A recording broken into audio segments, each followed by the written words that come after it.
Welcome in to Three the Hardaway, aka the three-man Jalen Weave, aka the best big three since LeBron, D Wade, and Bosh. If you are watching on YouTube, stop the video right here. Leave us a like, comment at some point in the video, and subscribe to the channel.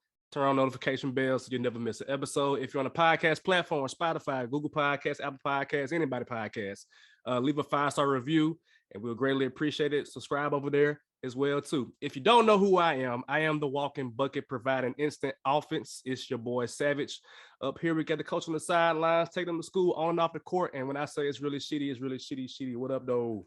What's up, man? Another day to record, man. Getting your Monday ears ready for this, I don't know, Warrior debut or whatever we're talking about today. Yes, sir. Over here we got your favorite DJ's favorite DJ, the sample man himself, Mr. Ted Shakir too. What up? I'm good, bro. I'm kind of different today, and I can't wait to talk about it, bro. Like, let's get it. So we're gonna hop right into it, man. The big news over the past few days, in light of the Draymond Green, Jordan Poole, fiasco. Jordan Poole did get his money's worth from that punch to the tune of 4 years, $140 million. Which makes him an unrestricted free agent when he's 28, in the middle of his prime of his career. We also had Andrew Wiggins, who took a pay cut, honestly, because he's making 35 M's this year, but he signed a 4-year, $109 million contract. He'll be a free agent. He has a player option for that 4th year of the contract when he's 31. So still in the middle of his prime of his career, towards the end of it. And the Warriors, as we talked about pre-show, luxury tax is out of pocket, literally out of pocket, which leaves a lot of questions up in the air about what is Draymond's status going forth with the team. He has been playing. He has been, he dapped up everybody in that Warriors line when he came back. I couldn't tell who was Jordan Poole because the Warriors got a lot of light-skinned dudes, but he had a hood on, I think. So, the Warriors deals, man. So I know Sheedy got something to say. I know Toot got something to say. Let's rap about it, man. I got something first, right? Go ahead, man.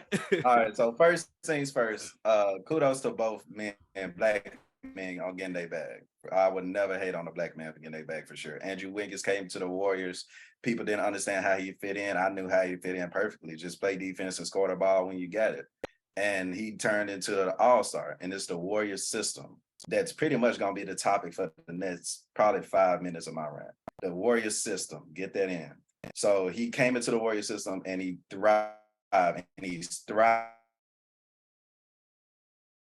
Wiggins, there was another extension that I didn't think could get done so quickly, and that'll be Jordan Poole's extension, right? That's something that I'm not going to say I was against, but it's something that I wasn't for too. Because what I look for in value of players and the Warrior system, me and Savage, you both agree. I think Sheedy, you was with us when we said Jordan Poole can be easier replaced than Draymond. So you give Jordan Poole what looks like to be 30. Now that turns into $45 million, maybe even $50 million with the luxury tax that the Warriors about to do. Is Jordan Poole worth 40, 45, 50? Hell no. Especially at the expense of Draymond Green, who in the Warriors system, he's the Warriors system, in my opinion. That is the playmaker on offense. That's the playmaker on defense. And now what you're saying now is we're going to transition. We're seeing the transition from the old Warriors, the Warriors that we know to love, into the new Warriors. The new Warriors that's going to be probably a Draymond-less. Because if you look at, now I'm at the suspension of maybe Draymond knew he wasn't going to get paid when he punched Jordan Poole. Maybe because this ain't nothing that this been talked about. This may be some all summer that the front office has talked about. Maybe Draymond knew that Wig was about to get paid. Maybe he knew Poole was going to get turned up. So maybe that punch meant something from Draymond. Yeah, I'm going through a lot, mentally. Well, shit, if I know everybody finna get paid but me, I'm going to be going through something mentally, especially if I know how much I mean to this team. So what I'm seeing now, you pay Jordan Poole, you pay Wiggins, you're going to have to extend Wiseman and Kuminga, everybody else at some point. Draymond's out of there. I hate to say it, unless they pay Draymond and go into that $500, $600 million luxury tax. And for people that don't understand luxury tax, money that the owners are penalized for paying their players too much. they're going to be penalized $600 million if they sign Draymond Green. I don't see them doing that. And I told y'all last podcast, if Draymond's out, then that mean they move into the new transition. That means Klay Thompson's out of there too. I think we're going to see, this may be the last time we see the Warriors as we know it together on the basketball court. And me as a Warriors fan, bandwagon Warriors fan, me as somebody that love watching them play, it's not going to be the same. So I know I kind of went along, but Jordan Poole, get your money for sure. But am I going to sit on this podcast and say Jordan Poole is worth $45 million a season? Absolutely not. Woo. All right. So I'm gonna back up to a few episodes when we all discussed top power forwards in the league. And the claim that I made was, look at every single championship team in the past 10 years. Hell, you can go even like 10 to 15 years. You needed that power forward, whether it was Draymond, Kevin Love, Pascal Siakam, Anthony Davis, Giannis, Tim Duncan, Chris Bosh. You needed that. We are watching the Warriors, to your point too, they're going to go to a new sunrise, so to speak, and the sun is setting on their time. And it's unfortunate because, to me, I agree. I think Draymond is a major clog in that. If Draymond is not suspended, we're talking about a team that wins 5 championships. Not if Jordan Poole gets suspended. And if he's not on the team, period, he's not there, period. If he's not on the team, they're not there, period. I watched Draymond Green lock down and clamp the MVP in the fourth quarter multiple times in the playoffs. That's when the cream of the crop happens. Jordan Poole, I watched you get that spin cycle from Ja Morant. Now, let me talk about Jordan Poole and let me talk about Andrew Wiggins. Those contracts should be switched. Andrew Wiggins was the one who locked up someone for 94 feet every single playoff series. Andrew Wiggins was the one who got timely shots and hit that dunk over Luka that literally cemented the series. Could have been Finals MVP, if we're being honest. It could have been. I'm with exactly. that. Yeah. I'm with that. And so, to me, Andrew Wiggins, we talked about the top 10 shooting guards. Did we all agree that Jordan Poole was a top 10? We didn't agree about that. But we all agreed that Andrew Wiggins was a top 10 small forward. But the money didn't say that from the Warriors. And that, I don't like that. Andrew Wiggins was giving you what you need. And I mean, he's paid, he's fine, I guess. But I didn't like that. I feel like that was a slap in the face to Andrew Wiggins. Again, like I said, kudos to both of these players making money. But Klay Thompson, Draymond Green, 2 of the top 3 from the Warriors, right? By 2024, they're done. It's over. They're not going to re-sign them. And it sucks because you held Klay Thompson for 2 years. I thought you had his back for those 2 years. And then you went to go sign a player that plays the same position as him and paying him just about as much as you paying Klay Thompson, about $5 million less. So you're looking at $75 million without the luxury tax on that, $75 million tied into one position as shooting guard. There's not enough ball for everybody. And one ain't even starting. Poole not even starting. Like that's what's crazy. You got a lot of money that's tied up to one position.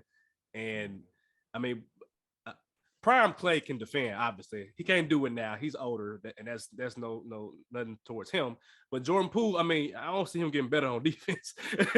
I don't see it. Maybe more efficient on offense, but he not built to sit in that chair.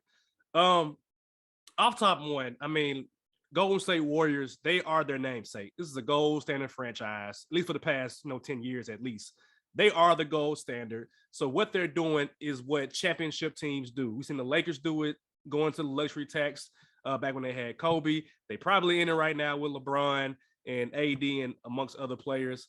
But we have to acknowledge, this is the at least the back 9 of the Golden State Warriors as we know it. Like Shidi mentioned, they got 2 years. And honestly, it might be 1 year, depending on how this year goes. If this year doesn't go as what they plan for it to go, they're going to come off of these contracts. Like Draymond, he going to be out of there at least at the earliest this year. This is it. At the earliest this year.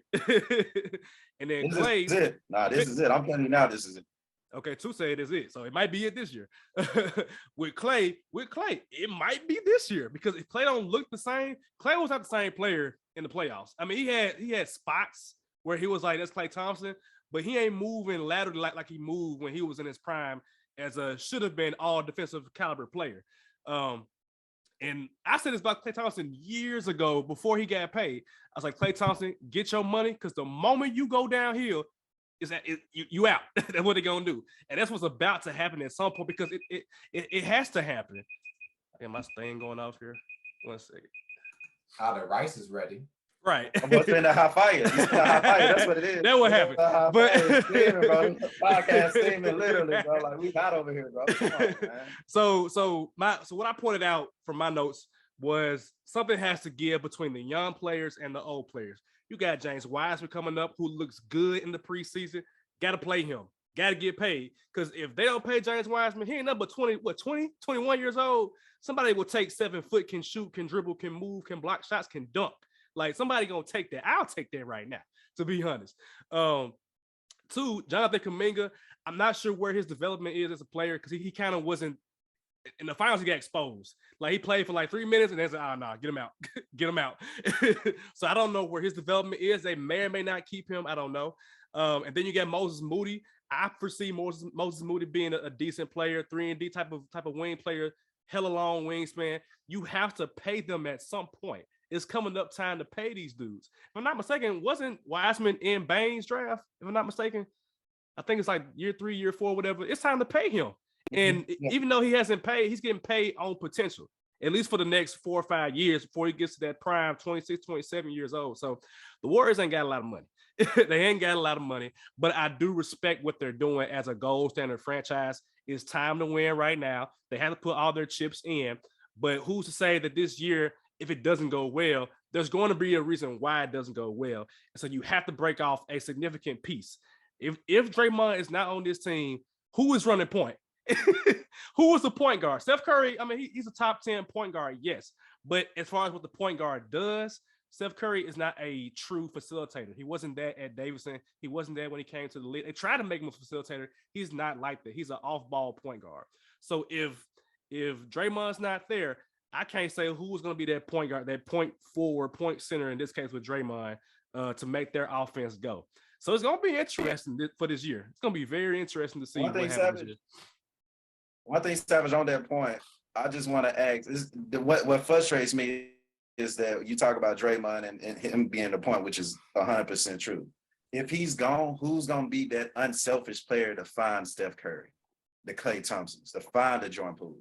What Draymond does that makes him so special is he literally on offense makes it an effort to find the best shooter in the world. Mm-hmm.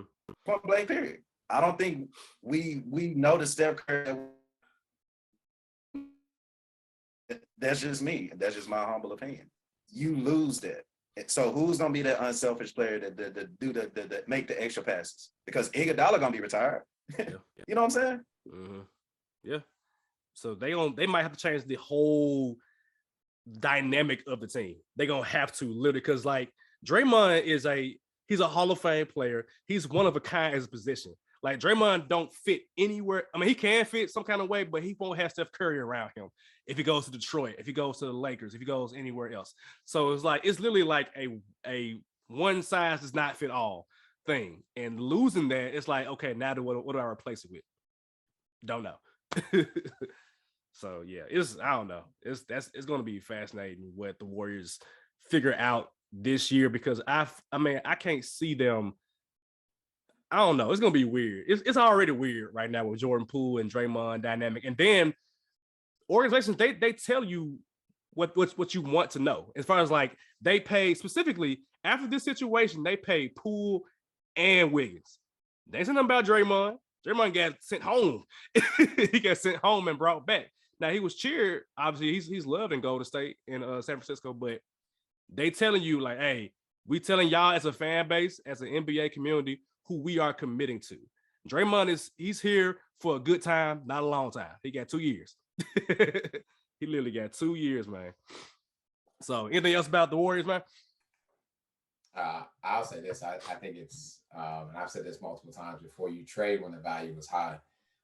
If this team does not win a championship this year, trades happen, what is that, May, June? Well, not June. Starting with July, August, whatever that happens, whenever that NBA opens up for the trade deadline in the offseason, and Draymond's gone. And I wouldn't be surprised if Klay doesn't go as well. Regardless of whatever the situation is, regardless if he does well or not, because he's not for them, to your point that you just made, Savage, he's not for them for the next 3 or 4 years. He's really only locked until 2024, and that's an unrestricted free agent at that point. So you really only got a season right now. Again, if they don't win it, which I think they have a great chance of winning the championship again. Yeah. But if they don't, then you got to, because if you don't win a championship, then you have to do something to get better, i.e. the Celtics. The Celtics didn't win a championship, so they tried, and they did get better. And any other team that doesn't win a championship should be aspiring to get better. So I'll leave that there. Where at the end, the Warriors did lose at least one player. I'm not saying he was, everything, but they lost a player and a coach that I'll talk about later. Sounds good. All right. Go ahead, let me see. All right, I do the. Of course, last episode I did like the Poole trade options, but I guess obviously he ain't getting traded, so thought it'd be fun for me to do the Draymond trades as well. If the Warriors were to trade Draymond, some of the best destinations, I think. A lot of people would say the Lakers because he would love to see LeBron score. Of course, he had this whole thing. I want to be in the building when he, beats Kareem record or whatever. And I think it's true. I think he may try to find a way to get to the game at this point. Why not, right? But the Lakers, I could see, but who would you give up, especially with matching contracts? You have to match that contract as well. So I can't see the Lakers. I can see him going back home to the Pistons. I can see the Pistons sending over a couple of draft picks or two because this will be a financial move for them as well. Maybe getting back like Marvin Bagley or something like that. The Warriors do have a habit of picking up people's careers back up, and I think Marvin Bagley could thrive in that system. So Draymond will be back home with the Pistons. They're a young team who can learn a lot from him. And like I said, he'd be back home. Atlanta is another team as well, still young. Atlanta still, I think, are still missing kind of that piece we're going to love. I'm going to love to see them play this season because they were literally in the conference finals last season, a couple seasons ago. Like, they were there. They have the team, and I think Draymond would help push them over the top. Like, Trey's the next Steph Curry. Okay, why not put him with Trae Young? And then last but not least, the Knicks. He's a player that the Knicks would love to have. Scoring wise, of course, he wouldn't help, but facilitating and instilling that winning culture that the Knicks would need, Draymond could do for sure. So those would be my top teams. If Draymond were to get traded, would be the best matches for him. I think from that list, I like Atlanta the most. I never considered Atlanta, but Atlanta got some pieces. John Collins can go, Clint Capella could go, or Onyeka Okongwu, depending on how they want to do it. That's actually pretty good. I like that. All right, so let's get right into the Q&A. So I did ask last week to the listeners to provide some Q&A because this is episode 10, the celebration. I want to give you guys a chance to be on the show as far as like asking your questions. So I'm gonna run through the questions, provide who asked the question, and if they have a podcast, shout them out as well too. Segueing from the Warriors, first question is from Darren from Fat Boy Fadeaway. Shout out to Fat Boy Fadeaway. Homies. Would you rather have Tyler Hero or Jordan Poole going forward? Sheedy, I want you to take this one first because the resident Heat fan. Thank you. I got on my black and red just in case they didn't know. I unbiased, I'm going to take Tyler Hero. Here's my reason for taking Tyler Hero. We saw a sophomore slump, so to speak, with Tyler Hero. And even though it was a sophomore slump, he still averaged more points his second season. His assists, I think, may have went down in rebounds. But it was like he was there, but he wasn't there. His confidence was low. We saw Miami really transition more to like the Duncan Robinson thing. And also, remember, in his second year, he's coming off a COVID year. They went all the way to the finals, had about a month off, and then we're right back to playing basketball. Still no excuse. However, I've seen what happens with him in him going down and how he's gotten back up and answered the call, so to speak. He said, I'm coming off the bench. he not only came off the bench, he won the Sixth Man of the Year award, which needs to be called Jamal Williams or Lou Crawford award immediately, because those are the six men that I believe in. He said now that he wants to be looked at as a starter, right? And I think that's his next move, is either being a starter and or making the All-Star game. That's his next move. But when he says he's going to do something, he's going to do it. Also, reminder, the reason why Miami Heat do not have James Harden is because they believe in Tyler Hero. If they didn't believe in Tyler Hero, the Miami Heat would actually have James Harden on their roster right here, right now. And so I'm going to back that up. And I'm going to say Tyler Hero also, to me, is not just a shot maker. He's a playmaker. And I don't think Jordan Poole has that level of playmaking ability yet. I'm not even going to talk about defense. I don't think we need to talk about that. But he doesn't have that playmaking ability. I think Jordan Poole may have a better clip, especially from three, especially the free throw line. But playmaking ability, I'm going to give it to Tyler Hero. And so if you're going to tell me who am I going to take over the longevity, let's say 5 years, next 5 years, I am going to take the other man that signed that $35 million contract a couple weeks ago with Tyler Hero, White Boy Magic. I like the Lou Crawford Award. I'm not gonna even lie. Like, they should definitely name it that. So people got their own opinion of the bubble basketball, right? Happened 2-3 years ago, whenever. To me, that was some of the best basketball play that I've seen in a very long time. You know, players were hungry. You know, players wanted to go home, but when they were on the court, they showed the hell out. One of those players was Tyler Hero. And I believe that was his rookie season, I believe. She correct me if I'm wrong. And y'all not in the finals without that. You know what I'm saying? So that was ever since then, I've been a Tyler Hero believer. I've been a fan of his. He got that umph about him. It's sophomore slumps happen. You know what I'm saying? Things happen, COVID happened, NBA, cool, that's your second year, whatever. Then he blossomed into third year Tyler Hero, 20 points a game, 4 assists, 5 rebounds a game. Like, that's a dog. You know what I'm saying? So I'm excited to see him, and y'all got him on a great contract. So I'm excited to see him continue to blossom. He said he wants to be an all-star. Let's see.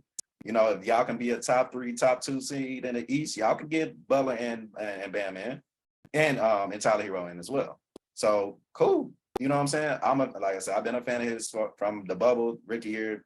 If I had to pick between him and paying somebody $45-50 million that Poole had. No, but to be fair, Poole was on another team, that wouldn't be a bad contract either. So it's really just depending on the player and their potential. Will Poole make that extra pass that I've seen Tyler Hero make? Probably not. You know what I'm saying? Defensively, who would I think can be better defensively? I think Tyler Hero, because he got that dog in him, can be better defensively. And like I said, he's on a better contract, so my pick would be Tyler Hero. I'm looking at their stats. I've been trying to figure out on Basketball Reference how to get their stats up, but I went to StatMuse, and for their career, Tyler Hero's averaging more points, more rebounds, small amount, marginal more assists, about the same steals, about the same blocks. Tyler Hero's averaging more turnovers, shoots better from the field, shoots better from 3, shoots worse from free throw. Jordan Poole's 88% and Hero is 85%. Tyler Hero is in the Miami offense. If you put him in the Golden State Warriors offense, where he's wide open, that's all right. where he's wide open. all due respect to Jordan Poole, but Tyler Hero, I've seen Tyler Hero turn up on his own and carry his team to wins. Jordan Poole has done the same, but Tyler Hero, I think more so for the Heat, who are oftentimes without efficient offense. Look at you, Jimmy Butler, Bam Adebayo. I've seen Tyler Hero do his thing. Larry. Right, and top 10 Larry. Tyler Hero did his thing last year. He's 6th man of the year for a reason, and Jordan Poole is not. So I'm gonna roll with Tyler Hero as well too. I'm glad they both get paid the same contract essentially. But I think if they swap teams, I don't think Jordan Poole has the same impact that Tyler Hero has with Miami, and I think the Warriors would benefit greatly from having Tyler Hero, who can get his own bucket and shoot, respectively. So, yeah, I think we all are in agreement about Tyler Hero with that. Next question is from Tyler from Fat Boy Fadeaway, and the I Am Him podcast. What backcourt is better, Hawks or Cavs? I'll go first for this one. So the Hawks have Trae Young and DeJounte Murray. I have watched, I don't know if y'all watched some Hawks games. It low-key look good. I'm not ready to talk about positively just yet, but it does look good. And then conversely, you have the Cavs who have Garland, who have Donovan Mitchell. If you told me, hey, 2-on-2, you got Garland and Spider versus Trae and DeJounte, I think I would lean towards Trae and DeJounte because Trae gonna score and Murray gonna sit in that chair defensively. So I feel like I can't make this selection without looking at the whole team itself. So I feel like this question is asking me who is better, Hawks or Cavs? And I feel like as a team, the Cavs are going to be better. But if you ask me who I want, man, that's tough. It's a good question, Tyler. I want you to know that's a good question. I'm gonna say Cavs only because of who's behind them. Because they're not gonna be good on defense, but you got Mobley blocking shots, you got Jared Allen blocking shots. I'm gonna say Cavs. I don't know how y'all feel, but I'm gonna say Cavs for right now. I'm gonna let two go next. This was a really good one, like a really good one. And what I mean by that is because Donovan Mitchell, we've seen what he can do offensively. You know what I'm saying? Say what you want. We know what he can be. Get him some help in Utah, somebody outside of Rudy Gobert, maybe, they can do a little bit something offensively. Maybe the Jazz do something, but that's neither here or there. We've seen what he can do offensively, and Garland is just still becoming into his game. Meanwhile, we got DeJounte Murray, who was an all-star, who played in Pop's system. Y'all know how I feel about Pop, the greatest coach ever. And then you got Trae Young, who's had this whole next Steph Curry thing, and he's blossomed into being the next Steph Curry. So you asking me who's a better backcourt? I think that DeJounte and Trae would mesh better than Garland and Mitchell. Cavs a better team for sure. Savage, everything you just said, for sure they're a better team. But this question was about the backcourt, brother. Which one will play? Which one will we see playing better basketball? And I think because DeJounte Murray can get into the lane and create his own shot, and also have an option of kicking it out to Trae Young, who can literally shoot it from anywhere. I think we'll see that being a better backcourt because, mind you, I said DeJounte Murray, I think he'll run more points than Trae Young. So we'll see. But to answer my question would be the Hawks backcourt, DeJounte Murray and Trae Young. And we have seen Murray run point guard in preseason, and like I said, it has looked good. Like I'm moving that way, but I got to see it in real action. But I definitely agree. They do. It is scary. It is scary. Yeah, the Hawks. I'm gonna go put it right on there. I got the Hawks backcourt. If we're talking 2-on-2, because it's not Trae Young, to the point that you guys make. It's not Trae Young being an actual point guard. It's DJ being the point guard, and then you having to collapse on DJ and then run back out to get Trae Young. Trae Young was willing to put up 30 on you any given night. Garland's not there yet. Spider Mitchell can, but I got to give it to the Hawks. I also think the Hawks are better. DJ, I think out of the four of them, DJ is the best defensively. And I think right after him defensively, maybe Garland. And then, you could toss up a coin for the other two because they both about 5'6". And so I'm definitely going to give it to a team that I believe has a little bit more defensive prowess. And I also think they have a better offensive scoring punch with Trae Young and DJ as opposed to Donovan. Donovan and Garland aren't going to hit the threes. They're not. They're not three-point shooters like that, like Trae Young is. Trae Young will shoot from Atlanta. He'll shoot from Las Vegas. He don't care where he's at. He's at the strip club shooting. He don't care. And so I got to give it to those two Hawks backcourt. But I do also agree with what was been said. I also believe the Cavs are a better team. Yes. Backcourt-wise, though, give me the Hawks. I'm about to say, what happened to that boy? All right, next question is from C. Wood from Ball About the South. Shout out to C. Wood. I'm gonna ask Took first. Took, how dangerous are the Nuggets with a healthy Murray and MPJ? I know you've been changing your opinion. You know, Great job to ask them this question. I just wanna know what's going on. You know. So the key word, Savage vocab with Sav, healthy. You know what I'm saying? Healthy. They could make some noise, definitely. Like I said, I think that take some time. I think they're gonna start off pretty slow. And maybe then I think it's a good chance the word is healthy. How many games is Michael Porter Jr. gonna play? How many games is Jamal Murray gonna play? How many games are they gonna play together? I think that chemistry matters because at the end of the day, last time we saw Jamal Murray, he was balling the hell out. Since then, Jokic has won 2 MVPs. It's a different dynamic now. So, you know what I'm saying? They can be good, but it's gonna take time, which is why I kind of didn't have them in the playoffs at first, before we talk about another team, hopefully.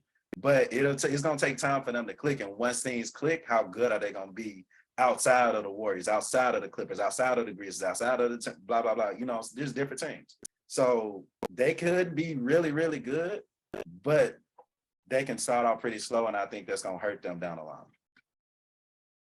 Hopefully that answered your question. Yeah, let me say this first. I don't know, Jamal. I've watched Jamal Murray throwing some street clothes every now and then because of what happened on that, whatever that shot was he was trying to defend. I mean, Lord have mercy. I am no offense to the MVP, but there's got to be somebody else to bring up the ball, Joker. I mean, I'm sick of every time I turn on the Nuggets and watch y'all play, you are bringing the ball down the court. Somebody else can do it. On top of that, I believe with Jamal Murray and MPJ, this team has got to be in the semifinals of the Western Conference. And they have got to go at least 6 games. At least. That's the bare minimum. Anything less than that is a disappointment because you're talking about a reigning MVP. You're talking about Jamal Murray, who, you know, was, like you said, last time we saw him, he was great on the court.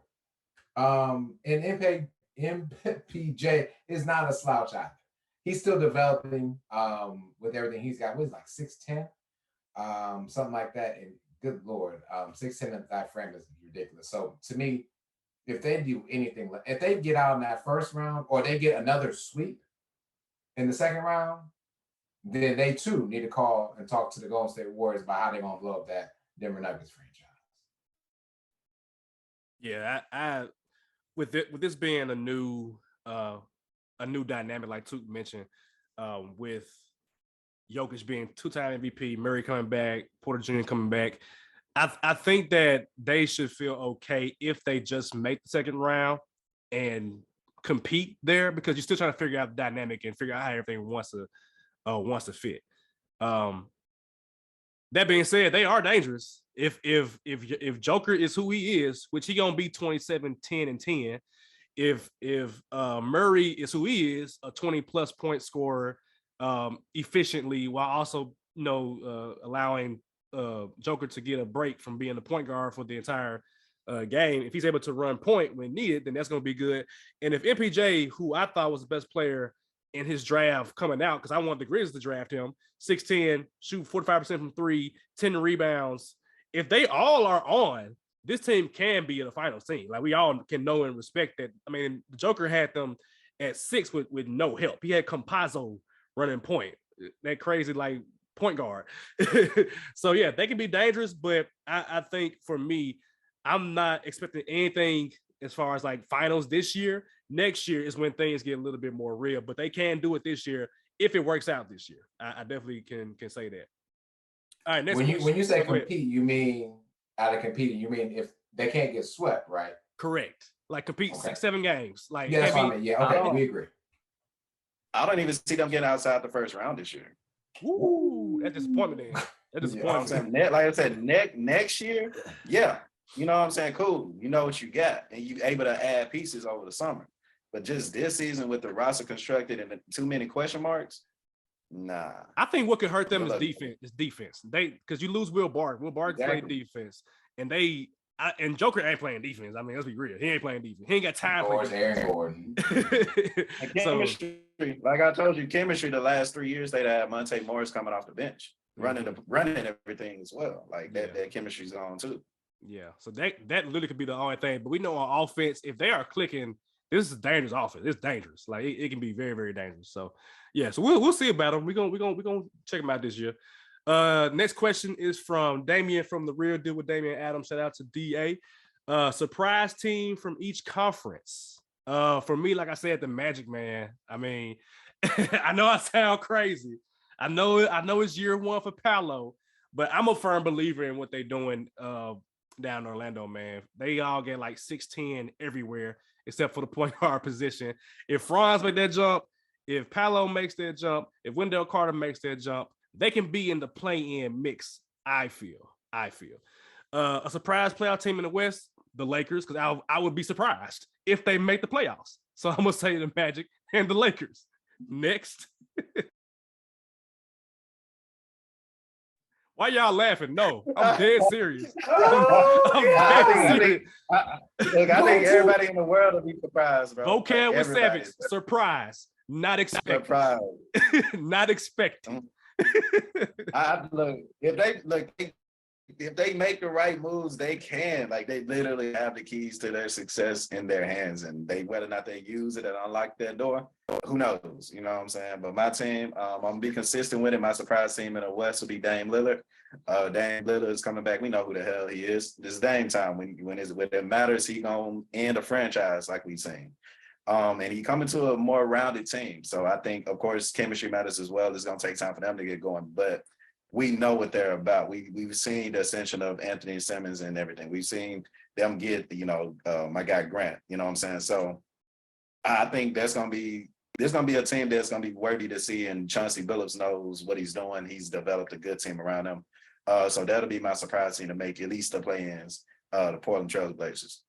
Eastern Conference, I don't know if it's too much of a surprise, but the team is the Wizards. They hadn't made the playoffs in a minute. They hadn't been a good team in a minute, but they are a good team once. The key word again, healthy. If they can stay healthy, if their key players, Bill can come back healthy, if KP can give us 60 games, you know what I'm saying? They can make a playoffs for sure. They got a good team. They got a good coach going around, and everybody seems happy. So that'll be my surprise team in the East.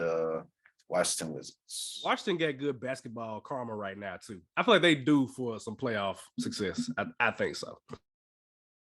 Well, I don't know when the last time they had success, because even when they was making the playoffs, they was getting the boot by Brown, if I remember correctly. But regardless, I'm gonna talk about surprise teams, right? Whether we talked about our playoff teams already, and Tuka and I, we both agree about the Wizards, so I'm gonna keep that there. So I'm gonna say a surprise team, and I think it will do better than what is scripted for them to do. It's going to be the New York Knicks. I think Jalen Brunson, Julius Randle, Derrick Rose is also. I just feel like it's something about to happen with Derrick Rose here momentarily, and I just think that the stardom of MSG is there. So now, am I saying they're gonna make the playoffs? No, they may be a 10th, 11th seed or what have you. And that's what I'm talking about. I'm talking about these teams that are like right there on the cusp of being the play-in scenario, and could actually, if the Knicks beat a team that's a 6 seed and they drop from a 6 to a 7, well, now you got to win a game just to make the playoffs, right? And even if you're an 8th seed and you drop to a 9th seed, hell, now you got to win 2 games just to get into the playoffs. And I think the Knicks may be that team in the East. Now I'm gonna switch gears and go to the West. Again, a team that's I don't have in the playoffs at all, but I believe will be a surprise team. Again, one of those teams that may knock you down a notch or two is going to be the Sacramento Kings. The Sacramento Kings have a lot of different pieces that legitimately could be on another team and be contenders. Sabonis, De'Aaron Fox doesn't get enough attention.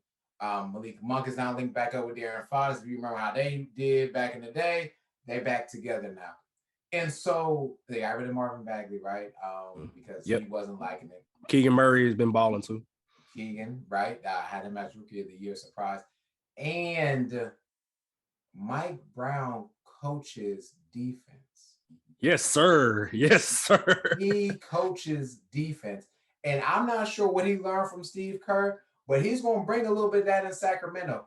And again, I'm calling it now, the Kings, not this year, not next year, but give them about 3 years, because the Warriors, Suns, that division is just loaded. Clippers, Lakers, right? The Kings will be there. But for right now, they're going to surprise people. And again, maybe 11 seed that knocks you down a few pedestals, and now you got to reach it all back up to the 6th seed or the 8th seed to be in the playoff scenario. So again, give me Kings and Knicks. Give me the K's. Just 2 K's. I don't need 3 K's. Hey, Victor on that team would be nice. Victor. Hey. Well, you know now the Thunder are lightning to that pick, okay? They're not letting, they're going to tank like this here, like DX, and they're going to suck. Hey, if they get Victor, I might have to be a low-key Kings fan. I ain't gonna lie to you. Because that team would look nice. I ain't gonna lie to you. That team would look nice. And they also been smacking around the Lakers all preseason. They put up what? It was 133 to 86. Ladies and gentlemen, for those doing math, that's what, 47 points? Jesus, Mary and Joseph. Yeah, they like 23s in that night, something like that. Something crazy, 20 for 26. Like, damn, miss a shot. Yes. Watch out, man. I'm telling you. And they're going to stay around together. Now, they got Harrison Barnes is about to go somewhere. I don't know where he's going to go. Yeah. But he's like their veteran, so to speak. But I really believe in the Kings in regards of them. People are going to take them lightly. Suns. Because Sabonis can hoop, man. Sabonis can hoop. He can get triple-double. He can get triple-double. So, yeah. But, yeah, good one. Next question is also from Damien. Best and worst uniforms in the NBA. The worst is the Jazz. We ain't got to talk about the worst. It's the Jazz. I can't. Nobody else. Now, as far as the best, when I hear the best, I think about what uniform would I want to wear if I was hooping. When I played basketball, it was red and gray at one point. It was black and purple at one point. So the Kings kind of get a place in my heart in terms of like going back to like the high school. But I don't like the Grizzlies uniforms. Not that good to me. They have good alternate uniforms, but not like the main uniform. So I'm thinking about the main uniform. If I had to pick one, I don't know, man. I'm going through the teams right now. Philly don't care. Miami ain't changing uniform. They just kept the same uniform for like 30 years. Give me I'm gonna go with the Kings, man. Just because I feel like the black purple is like hard to me. I'm gonna go with the Kings. So you asking me of all time, right? I don't know why. This year, like these current uniforms. Just this year. Okay. But just for reference, my favorite all time will be these Suns uniforms. These are some of the hardest uniforms ever made with that sun on, just for reference. But this year, I'm gonna have to go still Miami, bro. I like that Miami when they do the pink and the light blue. It'd be hard, bro. Then I got the black one with them. The blacks are hard. The black ones with the alternate letters. I'm like, them hard, bro. Like those are hard. So I give you that. But I'm with you with the Utah Pro-Am jerseys. Nah, bro. Get them out of there. But my favorite uniforms, of course, like the Grizz Vancouver, but they finally put Memphis on it after 20 years later. I need one of those. I need the new 3-6 Mafia. Like, y'all see them?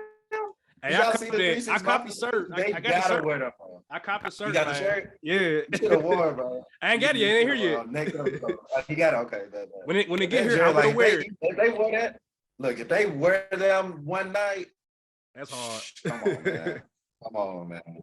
Those are hard, but now if I answer your question, the Miami Heat also in the jerseys for sure.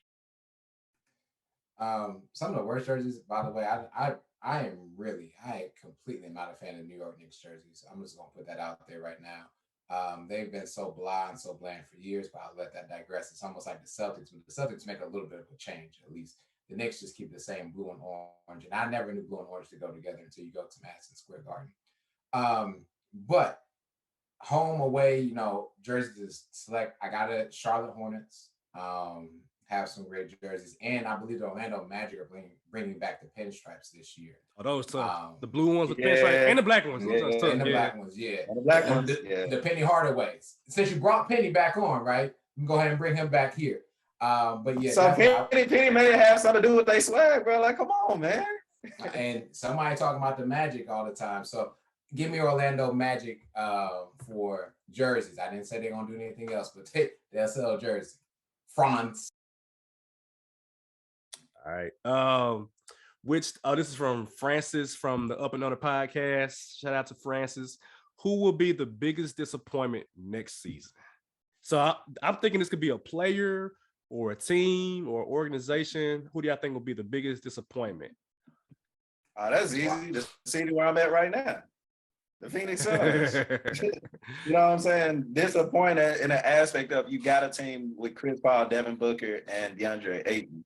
But we see where fire, no pun intended, we see where the fire is. Like we see the sun setting on that team. Like Chris Paul's older. How much better would he be defensively? How much better would he be offensively? I mean, I know his impact for sure, but damn. Devin Booker is still trying to make that rise. We'll see if we see that happen. And then DeAndre Ayton, who don't want to be a part of that team. They've been feeding him though.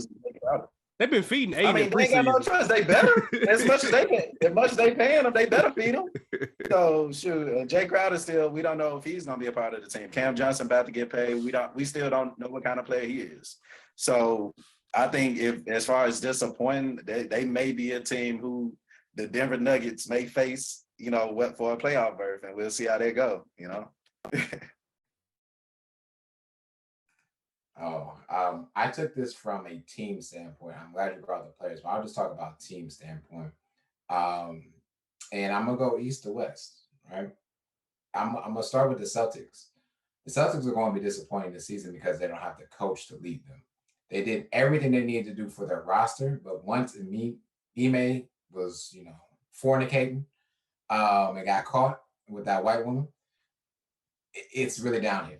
It is. Unless Brad Stevens decides to, hey, I'm about to come down here and coach, the Celtics are right now in the top 5 odds to win a championship. That's going to be a disappointment. So you're Boston, go ahead and get your tea party together because it ain't happening, okay? Also, I'm going to stay out east.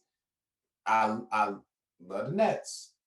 But if the Nets don't win a championship this year, it's a disappointment. You don't not trade KD and Kyrie. And then, because next season, Kyrie's gone. He's going somewhere else. He might not stay in Brooklyn. And then who works and is with KD from that point? That's East. West, disappointment going to be the Lakers. I don't think they make it past the second round. And the second round is pushing it. I'm not even going to talk about the Suns because that was my other team too. But the Lakers, LeBron, it's not you. We're going to talk about another player on your team, but we got to shine a lot more light on that frail thing y'all got up there as well. Because he was Kyle Kuzma. He was Brandon Ingram. He was all these players we traded for. And those players are Lonzo Ball. Josh Hart, too. Wasn't he in that trade as well? Josh Hart, yeah. All of these players. Hey, Randall as well. Damn, it's a lot of players. Julius Randall. And let's not forget about the draft pick. The draft picks. Yeah, multiple. For one championship. Now, we're not going to discredit that. That was a hell of a season, especially in the bubble by Anthony Davis. But two, you always say it all the time, what have you done for me lately? So those are my disappointments. If I got one, it'll be seeing that clip of Karl Anthony Towns fighting for his life on defense. That sold it for me. I'm out on the Timberwolves. I'm out. I am out because they might make. They went 4-1 in the preseason, right? I don't care. I don't care about that. It took them 4 seconds to get from one corner to the other. That's the other problem. 4 seconds. I don't care about that.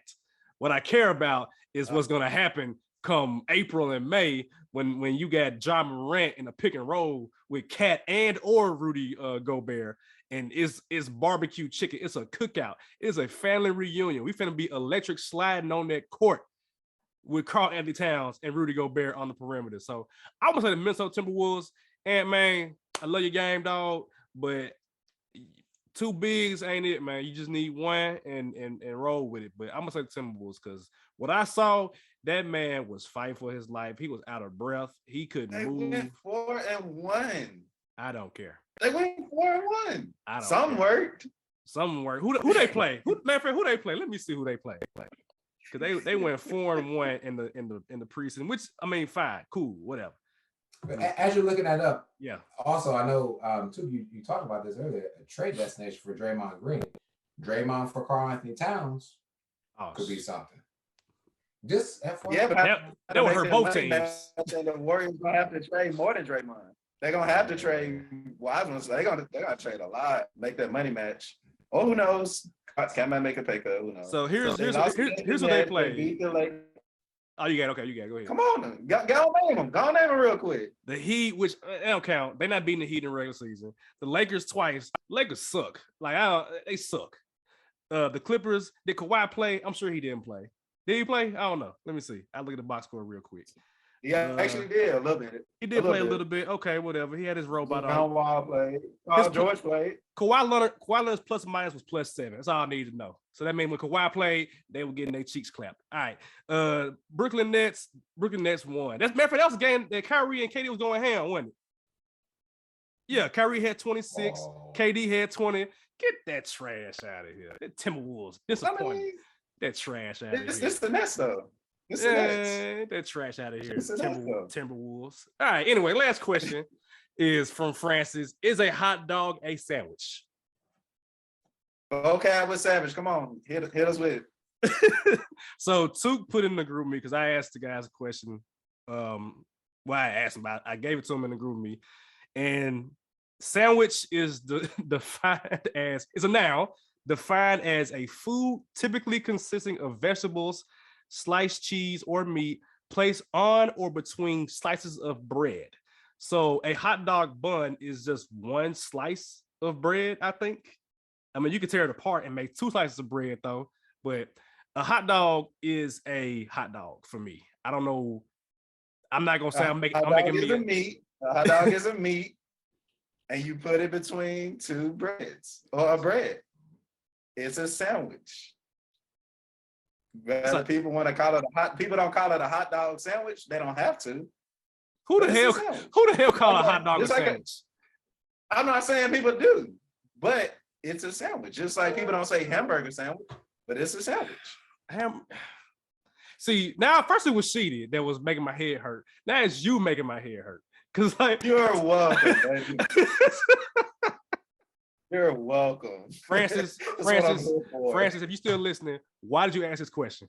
Why did you ask this question? Because he wanted some real guys to answer, and it's like you're gonna get that answer. McDonald's is not calling their McDouble a mixed sandwich. It is a McDouble, which means sandwich. It's a double cheeseburger. That's what it is. It's a cheeseburger. Jesus Christ. All right.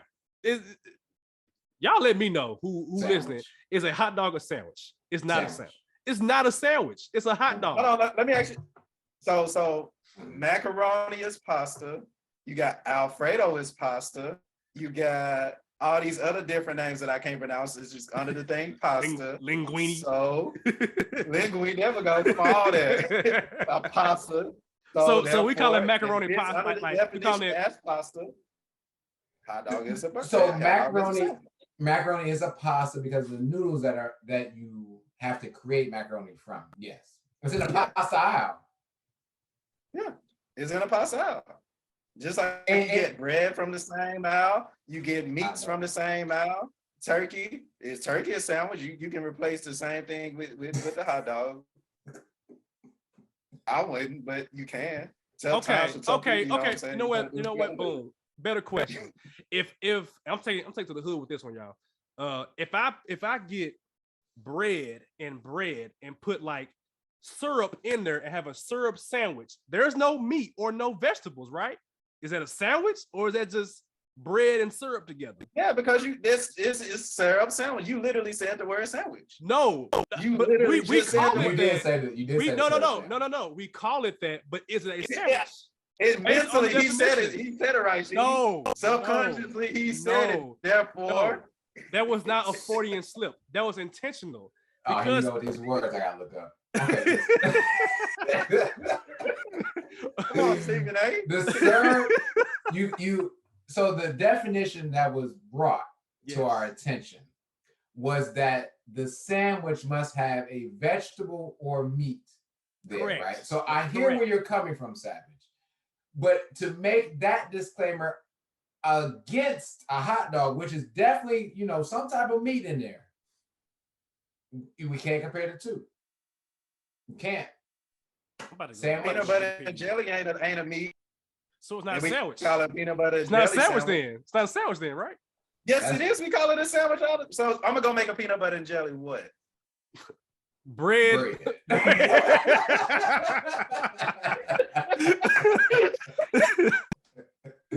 So yes, the definition must be amended. Yes, I agree. Because I just made me a peanut butter and jelly sandwich yesterday, and it's slapped. Okay, better question now. New question. The word sandwich. No, new question. Exactly. Is a pig in a blanket a sandwich? Because it's in a croissant? Yes. It's a slice of bread. It is. The meat is inside of the pig in a blanket. Is it a sandwich? If I call a hot dog a sandwich, you must also call pig in a blanket a sandwich as well. Jeez. But corn dogs not sandwiches. That's a sandwich. That's corn. That's cornbread, literally. So a corn dog is a sandwich. It's bread because it got bread at the end.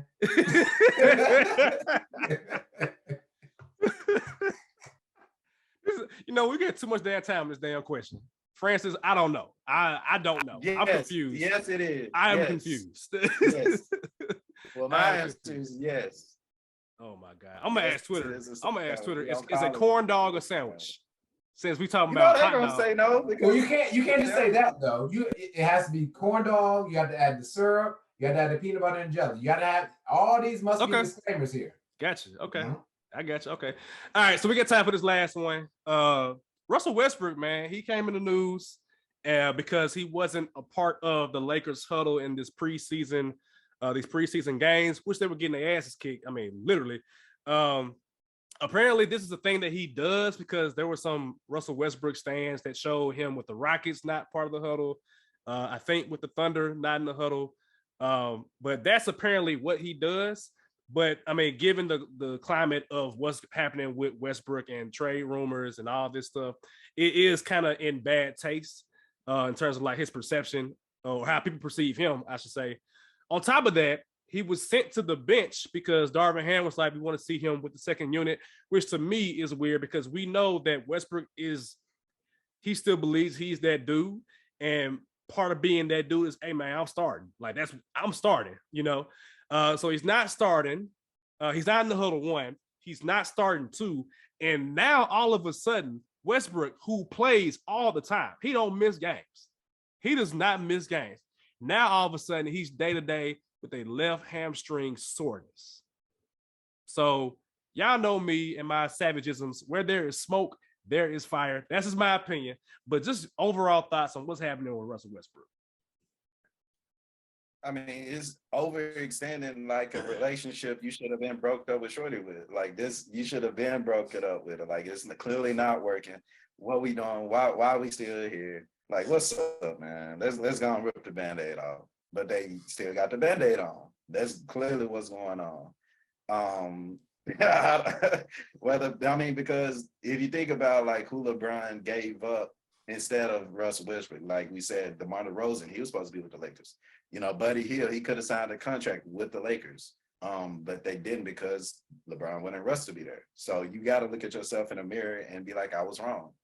But nobody wants to take accountability. So that's literally what we're saying right now. That Russ should have been traded. Russ should have been gone. Russ should have been on a training camp with somebody else by now. But, you know, for whatever reason. So that's what we're saying. I guess if we want to keep a weekly tab on this until that happened. But I've been saying Russ should have been gone. Again, to your point, to trade when the value is at its highest point. It doesn't matter what the stand fans want to say for Russell West bench at this time at all. Okay, he should have been gone. He should have been traded. It's over with, and he's bringing a toxicness to the Lakers, which is going to hurt them. I'm not going to talk about his beginning of the game. I'm talking about when the foul occurred, right, on him, and he did not decide to get in the huddle with Pat, Anthony Davis, LeBron James. I can't remember. It might have been Austin Reeves. I don't know. But Russ Westbrook, who are you to not get in that huddle? Like, I don't get it. LeBron James arguably is a top 5 of all time talent. Listening to what Pat Bev has to say about whatever defense has to be said. Who are you, Russell, to not get in that huddle? And to even when Anthony Davis came over to get you, you still didn't go over to that huddle. So the writing's been on the wall. You are who you are.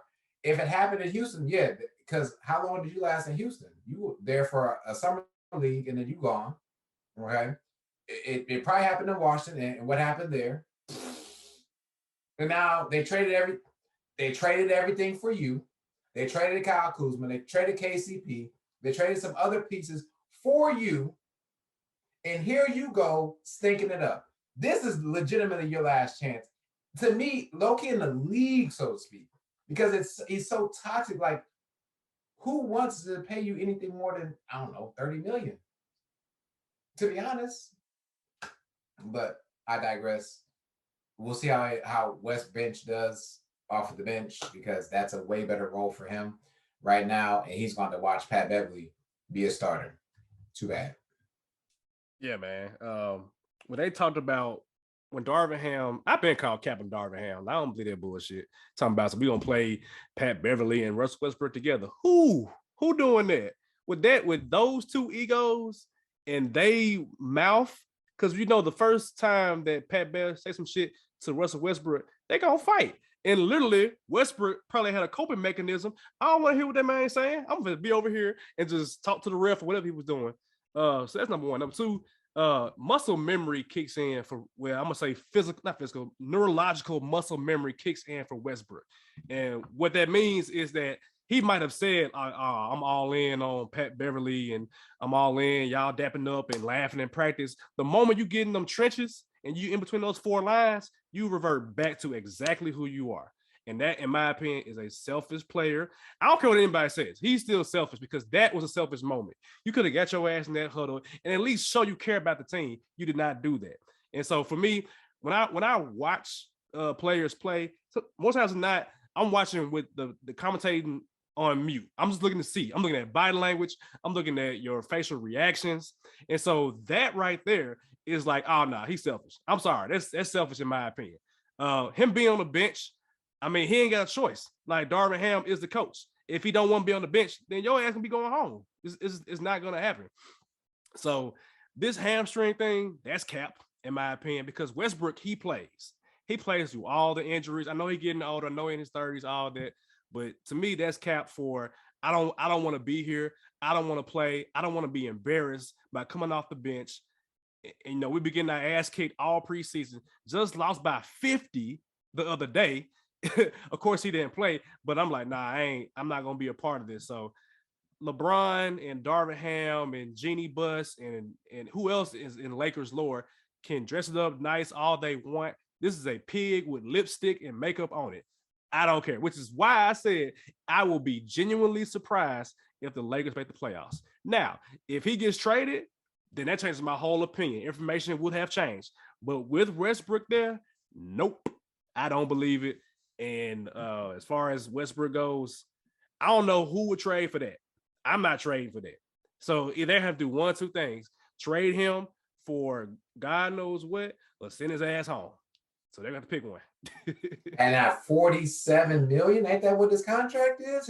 Yes, sir. Got in for 47 of them things. Yes, sir. Jordan Poole ain't even there yet. Jordan Poole getting 45. So you getting $2 extra million. Technically there. Trade. It's funny, Savage. You brought up even in the earlier pods, you talked about the word selfish. Said selflessness. Is Russell Westbrook gonna be dead? And the answer we clearly see is no. So, yeah. See it, man. I see it. All seeing eye, man. I'm like, nah, I see that. Y'all can say whatever y'all want about that, man. No, absolutely not. So, yeah, man, we can wrap it up here, man. Episode 10. I can't believe we are 2.5 months in. This is NBA Premier Week. Y'all know what that, man. We'll be watching some games, talking about it, what's going on and off the court. So we here now. So now it's a matter of just getting into it. So we'll see if Draymond and Jordan Poole situation will have any, lingering impacts. We'll see about KD, Kyrie, and Ben Simmons, the Lakers and LeBron, our Grizzlies, Sheedy's Heat. So we here now, man. So if you haven't, again, subscribe to the channel. Subscribe to us on our podcast platform. Follow us on Twitter. We on Twitter and also TikTok. Y'all be live on TikTok. I don't know what's going on with TikTok, but y'all be on there looking at my stuff. So follow us on all those platforms, and we'll catch y'all on the next one. Stay safe. Be blessed. Peace.